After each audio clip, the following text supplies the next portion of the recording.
Assalamu alaikum agayın. Salamатсыңарбы көрөрман. Эмнени айткыбыз келет? Эми бала кезде дейинчи, мен өзүм бала кезимде эстеп жайлоодо чоңойгом. Жайлоодо көп күндөрүбүз жайлоодо төрүлө да, чоң атамдын колунда төө менен көчкөн, боз үйдө жашадык көп. Мына апрелде илгери биздин ат баш нарынга жаз эрте келчү, азыр бир ай кечикти, ушу табият өзгөрдү да кийинчерээк. Анан кийин апрелден ноябрга чейин ошол жайлоодо болор элек. Анан мектепке келип ошол бөксө жайлоолорго келип, андан ары чоң жайлоого көчүп жайлоодо. Анан сөздүн кыскасы, мен эки эненин колунда чоңойдум. Алар ушул эми Кудай өзү кечирсин, өгөй энелерим болчу. Ошол экөө тең таза киши эле жарыктыктар. Ошол мени сууга салып дайыма мындай тазик деп коет, таштек дейт биздин ат башта, таштек, тазикти таштек чылапчын дейт бир жерде. Илеген деп айтат экен. Ошого салып гринтер эле мен эсиме келгенде. Ушул 4-5 жаштан тартып жайлоодо. Анан ошол бир чоң энем айтар эле да, балам, ошол жуунбасаң ар бир 10 күндө апта сайын жуундурар эле да, сөздүн кыскасы. Анан жуунбасаң дейт, бир ай 40 күн жуунбай койсоң, жан жаныбардын эң эле ыпласы адам болот. Жаныңа киши жолой албайт, мал да жолобой калат дечү жарыктык. Эми ошолордун тарбиясы дайыма жуунасың. Анан көп жыл мына кабаттуу үйдө жашайбыз. Көнүп аласың адам душка. Анан эми бизде ысык суу бир эмне болду, жыл илгери Союздун убагында андай жок эле, кийинчерээк эле пайда болду. Кийинчерээк кайсы жыл бир 10-15 жыл эле болду, 10 жыл болду го. Ушу ысык сууну токтотуп койгон бир өнөр тапты деп коелу. Тырмакчанын ичинде өнөр.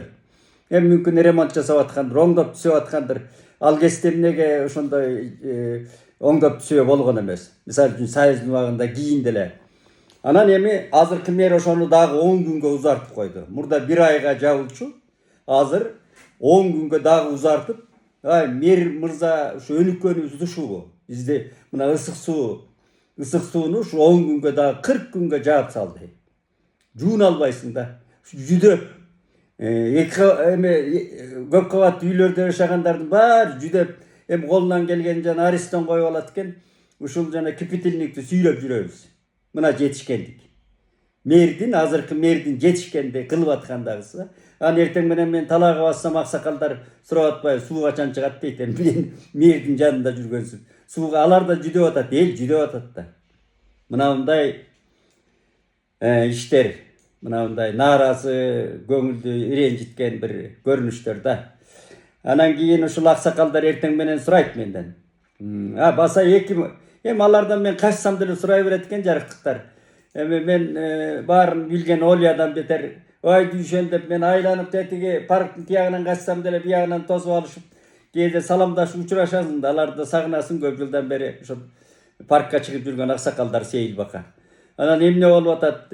Алтын маселесин сурайт менден. Мынабу Чолпонада дагы жана комуздун форматындагы салып аткан имара ресторан деп атпайбы? Аны президент элге салды.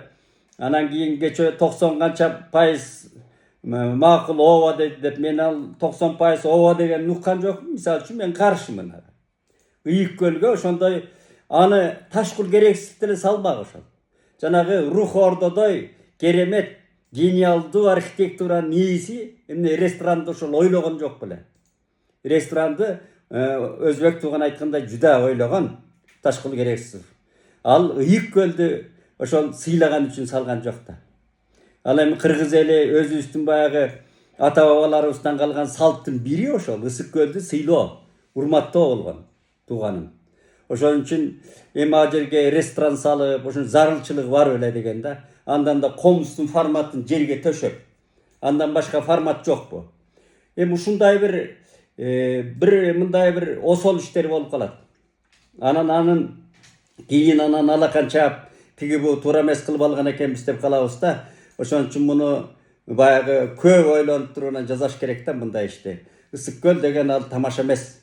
Жөн эле ресторан сала бере турган. Ресторан сала турган бер жакка алып чыгып салса болот эле. Мен дагы кайталап атайын, муну ташкыл керексиз, ошол ажайып жана рух ордонун автору ойлогон да анда. Анан ошон үчүн салган эмес ага. Ошон үчүн жанагы аксакалдардын сурап атканы менден, мен ошолорго ошондой жооп бердим. Ал президент өзү элге сурамжылады, анан макул деп атат деп салган атышат. Аны кимибиз барып тоскоолдук кыла алабыз? Президент айтып атса. Андан кийин анан мына алтын маселеси деп, алтын дегенди кыргыз ошон үчүн ал анан тын деп ошондой койгон экен. Биз жомоктордон окудук. Бул жомоктор жөн жеринен чыккан эмес. Алтын кимдердин гана башын жебеген. Кимдердин башын жебеген, орой айтканда. Алтын ушу жомоктордо уюп жатат.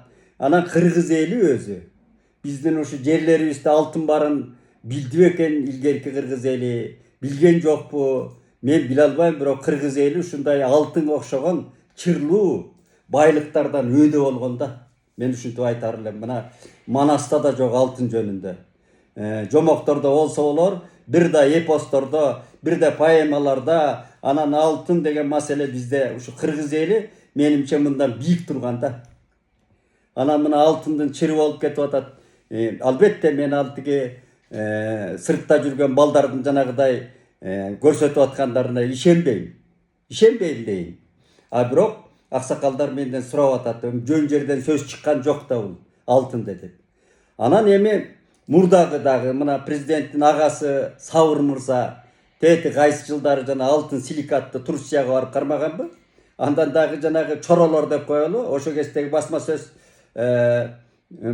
жана пресс-секретарь эмне дечи эле? Мороженое деп элди күлдүрүп чыкпады беле.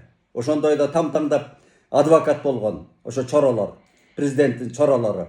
Азыр да ошондой чыгып атат да. Мына Эдил Байсалов баштап дароо ал президент менен кеңешип чыгып атышабы. Бирок мындай эмне десең аргументи жок адвокаттар деп коелучу. Муну өзү президент өзү точка койду, жакшы жооп берди да. Ошон үчүн алдынан эле кошо чаап чыга калып жанагы медвежий услуга кылбаса да чоролор. Ошо президент айтып атат, жанагыдай бүт камералар коюлган. Бардык жерде анын 1 граммын да алып чыга албайсың деп атат да. Эми ошончолук сөз болгондон кийин менимче муну комиссия түзүш керек. Жанагы Арслан Майлиевдин да бир кара очки кийип депутат алтынды кармап турган сүрөтү турбайбы? Депутаттар көчө жанагы кимдер Марлен Маматалиевдер айтып атат, биз көргөнбүз барып, аны сакталып атат дейт. Анан канчасы көрдү, ал элдин оокаты болсо, президент ошондой ачык өзү жооп берип атат, комментарий берип атат. Мунусу мен азаматтык деп атам. Өзү кайсы президент ошондой чуулуу иштерге чыгып, мурдагы президенттер жооп берди эле? Эч ким жооп берген эмес. Азыркы президент Садыр Жапаров ачык айтып атат. Мен агам дейт, байкем ошо кезинде барып алып анан тиги Түркияга барып ушундай болгондо мен аны тыйып экинчи аралашпа деп айткам. Тигиндей мындай деп атат. Эми ал деле туугандары эси болсо мындай ишке өзүлөрү аралашпаш керек. Бизде эмне болду? Бүт ошол урук туугандары аралашкан үчүн, шофёруна чейин аралашып кирип кеткен үчүн анан нааразычылык жана элдин кыжыры ошондон кайнап чыккан да. Мына биздин иттин өлүгү так ошол жерде жатат. Жана үй бүлөлүк клан, туугандык клан дегендердин баардыгы ошол мурдакы президенттердин түбүнө жеткен. Ошон үчүн ушул жагын ал президент айта электе эле бир тууганын ошол бир туугандары өзү аяш керек.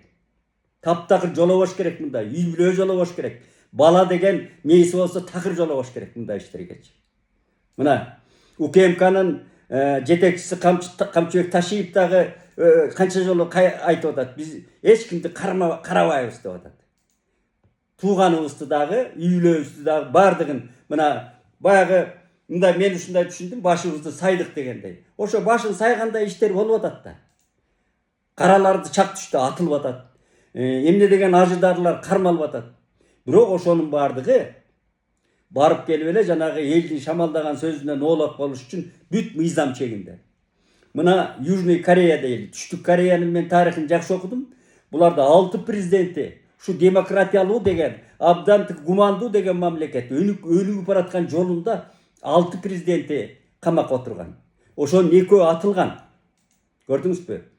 Биздин президенттер эмне кылат? Качып жүрөт. Качып жүрбөй, жыргап жүрөт. Мамлекетти сысыкка отургузуп, атчысын атып, алдысын алып, анан качып жүрөт. Biri olsa türmeden çıkıp alıp es alıp жүрөт. Da biri mınavu резиденцияда өзүнүн макамы менен жүрөt. Мынандай да бизде кээде абсурдстан деп ойлойсуң да айлаң жок. Ал жазасын алыш керек да. Мына ошол Түштүк Кореянын мисалы. 6 президенти камалган, азыркыга чейин кийинки эле аял президент, соңку аял президенти кийинке чейин отурдуга. Подружкасына, досуна кызмат кылып койгон үчүн камалды. Ошон үчүн мына президент ушуларга жооп берип аткан албетте бизге жагат. Бирок ошону мыйзам чегинде аягына чейин чыгарыш керек да баарын. Ошондо анан эл ээчийт. Жанагыдай анча-мынча жел жүрсө эле коркунучтар азаят. Тиги төңкөрүш жасап ийет экен, бул минтип ийет экен деген коркунучтар жоголот өзүнөн өзү. Андай эч ким төңкөрүш жасап ийе турган деле кыйраткан Кыргызстанда азыр мындай кырдаал да жок, киши да жок, оппозиция да жок, чынын айтуу керек. Өнүгүп кетип аткандан кийин артты карабай камчыланып алдыны көздөй жөнөй бериш керек да. Баягы күлүк чапкан кишидей алдыны карап, артын кылчактабай алдыны карап кетиш керек. Ошондон жанагы албетте бул алтын деген дүйнөлүк. Мына биз кинолордон да көрдүк. Эми мен мисалы үчүн алтын кармап көргөн эмесмин. Маселен, аны кармаганда кандай кырдаалда болом, кандай реакцияда болом, аны да мен элестете албайм. Алтын деген мен салкынганда эле кармайм. Акча сыяктуу да мына алтын деген да. Ошол сыяктуу ар бир адам ал тарбиясына, маселен, анан билимине жараша кабыл алат, акылына жараша кабыл алат, байлыкты дагы.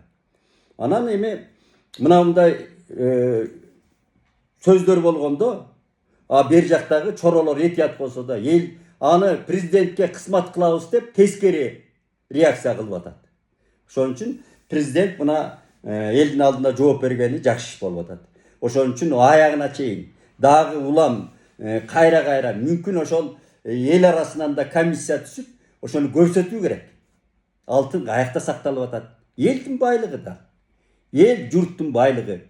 Ошону мына жерде сакталып турат. Мынандай жана мүмкүн жанагы курултайчылар бизге көрсөтпөсө да курултайчы баатырларга көрсөтсө болот. Алар эмне үчүн унчукпайт? Ошолор ал элдин байлыгы да, бирөөнүн байлыгы эмес. Качып жанагыдай качып боскон президенттер ошондой жаман үйрөтүп койду мына. Көп кишини качып кетсе эле боло берет экен деген да кыяс пайда болгон бизде. Бирок көрдүңбү? Жүрөт тиякта, биякта жүрөт. Артынан сая түшүп маселе коюш керек да. Жанагыдай шериктештик жыйындарга барганда маселе эмне үчүн коюлбайт? Ошол кылмышкердин өзүнүн жазасын алмайынча комплекстүү ишенимдер, комплекстүү жанагыдай алга жылуу. Анан баары бир көңүлдө, настроенияда иш кылуу деген аксайт ушул жагына. Ушундай маселелер бар да. Ошон үчүн жакшылык болсун, амандык болсун деп Кудайдан тилейли.